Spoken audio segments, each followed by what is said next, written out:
Bonjour à tous les Verseaux, bienvenue sur votre nouvelle vidéo des énergies générales. J'espère que vous allez bien les Verseaux et que vous êtes bien installés pour pouvoir visionner cette vidéo.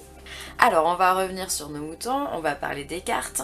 Alors pour ce tirage j'ai utilisé le Witch's Tarot en énergie principale positive et négative. On aura un message de l'oracle G en 3 cartes et on aura 3 cartes de l'oracle des Heiku.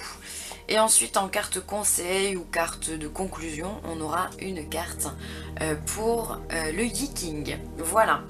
Alors on y va, énergie principale, on est quand même sur une belle énergie, l'énergie de l'as de coupe. Donc là on est dans l'émotionnel, on est entier, on est complet, on démarre un nouveau cycle au niveau émotionnel. C'est-à-dire qu'on a certainement purgé, oui purgé ça c'est possible, ou purifié des énergies qui n'étaient peut-être pas favorables et du coup on est apte maintenant à apprendre une nouvelle leçon pardon, d'un point de vue émotionnel. Et ça c'est top. Donc avec un as de coupe on va être aussi sur de la rencontre sentimentale, amicale. On va être sur des choses qui nous tiennent réellement à cœur, hein, peu importe le domaine finalement puisqu'on est sur du général. Mais on est sur des choses qui nous font vibrer, d'accord, on est entier, on est complet, on se donne à fond dans les énergies qu'on est en train de travailler. Et ça je trouve que c'est top. Ça peut être aussi avec un as de coupe sous l'aspect un peu plus familial, des projets de grossesse, des accouchements aussi. Enfin il y a de la nouveauté dans tout ce qui est ce domaine-là. Ça peut être aussi la création d'un foyer, donc soit avec un bébé, soit aussi avec un appartement, une maison. Ça peut être vraiment l'alliance de deux êtres. On peut parler de mariage, on peut voilà, parler de Pax, enfin bon bref. On est vraiment dans une énergie hyper positive qui nous tient à cœur, qui nous fait, comme je vous le disais, vibrer émotionnellement et pour lequel on a envie de s'engager. On a envie de parcourir les 10 étapes des cartes qui vont après. D'accord? C'est-à-dire que là, on est au 1 et on a envie de se lancer dans un projet qui nous mènera à la fin du cycle, qui nous mènera au 10 de coupe et avec les habillés derrière. Donc le roi, la dame, le valet et le cavalier. Donc on va être, on donne tout ce mois-ci. On se donne et on reçoit aussi, donc énormément de partage aussi, de bienveillance, d'amitié, d'amour, de sincérité, de loyauté,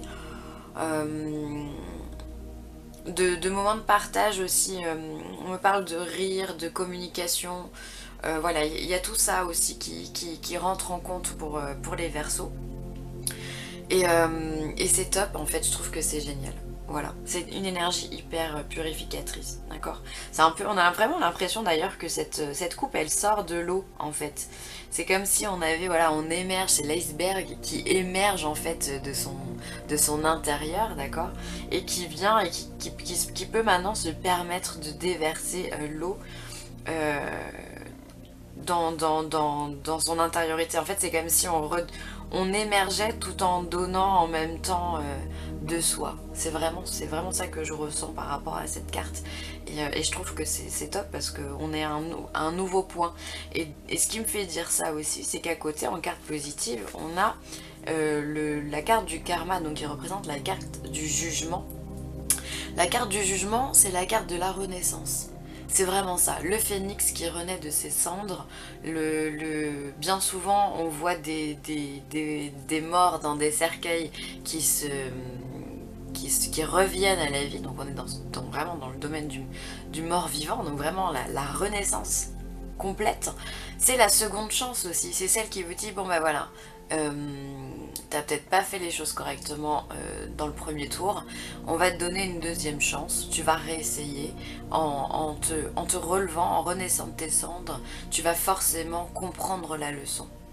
Et c'est finalement une période de chance, une période d'opportunité, une période de résurrection aussi, où voilà, où finalement ce qui est mort revient à la vie, c'est-à-dire que tout ce qui est sombre aujourd'hui va être ramené pour être retravaillé et être retravaillé en lumière. Et ça, je trouve que c'est absolument génial. C'est une opportunité de dingue. Donc ça peut aussi émotionnellement, ça peut bousculer les Verseaux, on va pas se mentir, hein. Ça peut être le remue-ménage. En plus là on est dans une période avec la pleine lune en Scorpion qui est là pour nourrir aussi, faire travailler aussi tout ce qui est son côté, toutes ses mémoires un peu délicates, un peu sombres. J'allais dire son côté obscur, mais c'est abusé, on va pas se mentir. Même si on en a, il faut pas se leurrer non plus. Mais du coup, on va retravailler sur des blessures. On peut être amené à travailler sur ça. Mais c'est des blessures qu'on va réussir à mettre en positif. On va transmuter une énergie délicate, dans le sens péjoratif du terme, en énergie hyper positive et en faire une force. Et ça, c'est excellent. C'est-à-dire que c'est ce qu'on appelle de l'alchimie. On transforme ce qui va pas, on le transforme en or. Et ça, c'est génial. C'est génial. Donc c'est un beau mois pour les Verseaux là. Je pense qu'il va se passer pas mal de choses tout en intériorité, même si ça se voit pas forcément à l'extérieur. Il va y avoir énormément de compréhension interne, je pense, vraiment. D'un point de vue spirituel en tous les cas, et même je pense qu'il peut y avoir des secrets qui peuvent être révélés au niveau de votre entourage, des choses que vous ne savez pas, des choses que vous allez apprendre, et du coup ça va vous donner une nouvelle énergie, une nouvelle impulsion avec cette renaissance qui arrive, d'accord? Ensuite, en énergie négative, pour les Verseaux, on a le 4 de denier. Alors le 4 de denier, comme on peut voir sur ce personnage, c'est le fait de ne pas vouloir partager, de ne pas vouloir donner. On a de la richesse et on les garde près de soi. Regardez, si toutefois la caméra veut bien déflouter. Voilà, super. Regardez comme ce personnage a les deux pieds sur un denier à chaque fois. Il y en a un autre qui lui pend au cou au cas où on pourrait lui voler. Et l'autre qui tient fermement dans ses bras. Franchement, et puis le regard qui tue quand même. Hein. Donc là, on est dans tout ce qui est le domaine de l'avarice. Je ne donne pas, je ne veux pas partager, je garde tout pour moi. Alors faites attention, parce qu'on est dans un mois émotionnel, d'accord? Donc le fait de tout garder pour soi, ça peut être ne pas vouloir dire réellement ce qu'on pense, ne pas vouloir se confier, et tout ça, finalement, ça crée de la frustration à l'intérieur de soi, et c'est pas top non plus, d'accord? Donc apprenez à dire les choses de façon subtile ou de façon... légère, de façon à ce que ça ne blesse personne, ni vous ni la personne en face. Apprenez simplement aussi à vous confier, à dire ce qui ne va pas, dire les choses qui vous mettent en peine ou qui vous agacent aussi profondément. Au point de vue émotionnel, ça peut être ça. Sinon, au point de vue matériel, évidemment, ça sera... peut-être qu'on n'aura pas envie de dépenser son argent. Peut-être qu'on aura envie de tout garder pour soi. Qu'on n'aura pas envie de partager des moments, je sais pas, au restaurant ou avec d'autres. Ou alors ça peut être... il peut y avoir aussi des événements financiers qui peuvent venir justement vous créer finalement ce besoin de conserver la matérialité, l'argent, par exemple. Il peut avoir une grosse facture qu'on n'avait pas prévue et donc dans ce cas on va être obligé de serrer la vis. En tous les cas, attention à vos dépenses, qu'elles soient énergétiques, physiques, émotionnelles. Voilà, essayez de relativiser très clairement toutes ces dépenses, toute cette avarice au sens global du terme, vous l'avez compris, d'accord? Alors évidemment que voilà, on est sur une énergie, ça va pas durer ad vitam aeternam, attention, hein. Mais voilà, on aura envie de garder pour soi, de pas tout donner, ce qui finalement est assez paradoxal parce qu'avec un as de coupe justement, on est entier comme je vous le disais tout à l'heure. Donc il se peut qu'il y ait des vagues énergétiques et c'est certainement dû justement à cette purification que nous apporte le jugement, à cette renaissance qui peut bousculer un petit peu nos a priori, nos pensées, nos limites, nos peurs, et donc du coup on va être dans je donne tout et je garde tout en même temps. Il peut y avoir un petit peu des vagues comme ça où finalement on a envie de se protéger, alors on va tout garder et en même temps au bout d'un moment on va avoir des moments de lucidité en se disant non mais c'est complètement con ce que je suis en train de faire, j'ai envie de partager, j'ai envie de donner, j'ai envie de vivre. Donc attention aux décisions trop hâtives, j'ai envie de vous dire aussi, prenez le temps à la réflexion et prenez le temps de vous révéler vous-même avant de vous révéler aux autres. Prenez le temps vraiment, vraiment. Ok?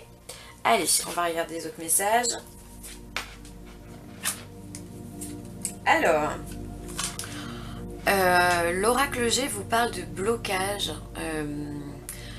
Donc c'est certainement ça. On va voir derrière ce qu'il peut y avoir, mais on nous parle d'un blocage, on peut nous parler aussi de tout ce qui est amende pécuniaire, tout ce qui est en lien avec la justice, avec l'équilibre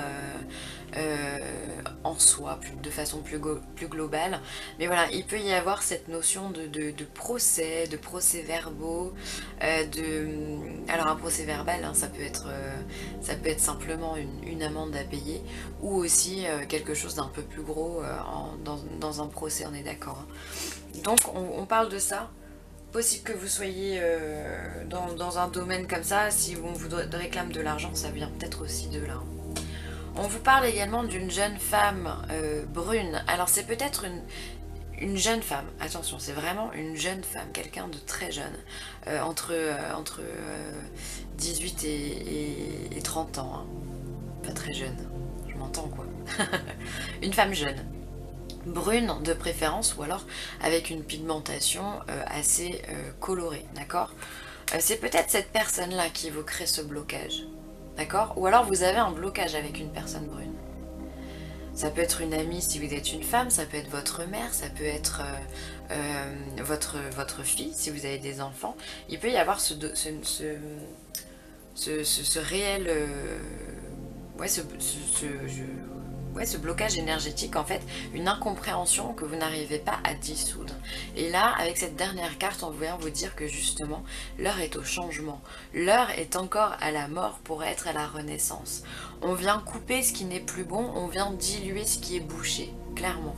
Donc, si vous êtes dans cette position à avoir un blocage avec une femme, si vous êtes un homme, ça peut être votre partenaire, ça peut être également le côté maternel aussi, mais également votre fille, votre enfant.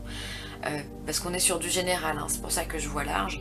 Mais on vient vous dire que justement, il y a du changement par rapport à ce blocage, d'accord? Il va y avoir une renaissance. Finalement, ça reprend assez bien ce que les cartes, elles nous ont dit juste avant. Si on part du principe que là, le 4 de Pentacle représente un blocage puisqu'on ne veut pas donner, d'accord? Mais on a cette purification avec ce karma qui vient nous dire mais finalement stop, il est temps de renaître de ses cendres, il est temps de repartir sur de bonnes bases. Donc on est là-dessus, on repart. Donc peut-être que c'est en lien avec une femme, donc après vous mettez tout ça à votre sauce évidemment. Ensuite, l'oracle des Heiku vous parle de sensualité. Donc, on revient sur notre as de coupe avec l'envie de faire des rencontres. Et qui dit rencontre, en tous les cas sentimentale, parle aussi de sensualité. Alors, l'érable et le bouleau se caressent au gré du vent.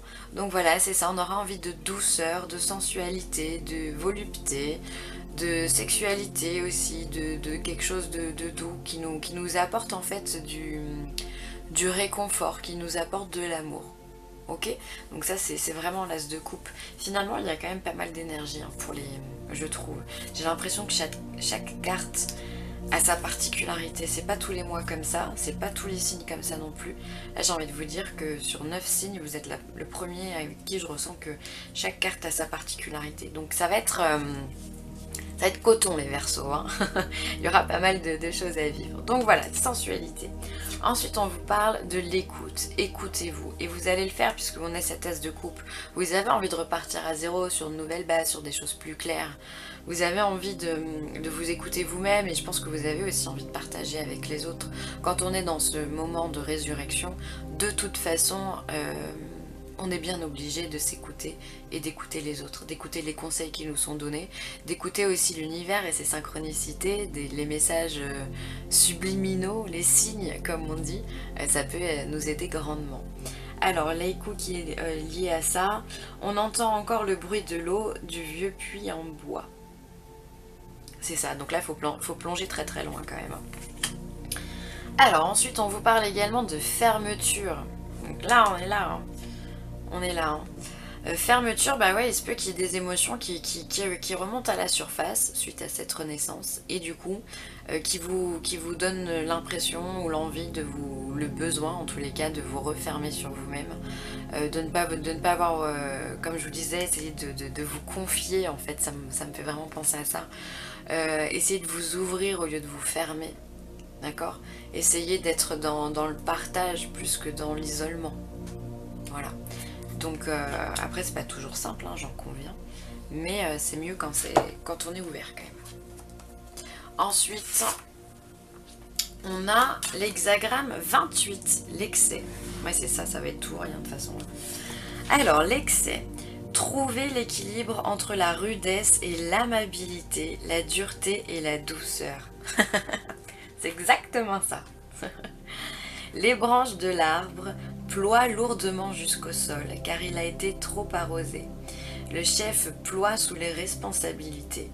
Tout ce qui se développe trop ne peut être maîtrisé, et tout ce qui croît trop vigoureusement peut s'effondrer. Prenez l'exemple sur le sage qui sait trouver la bonne mesure en toute chose.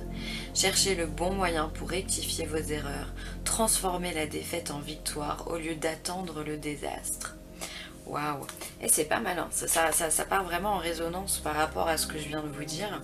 En tous les cas, voilà, on vient vous demander de mettre en place des changements et de toute façon l'univers va les mettre en place pour vous.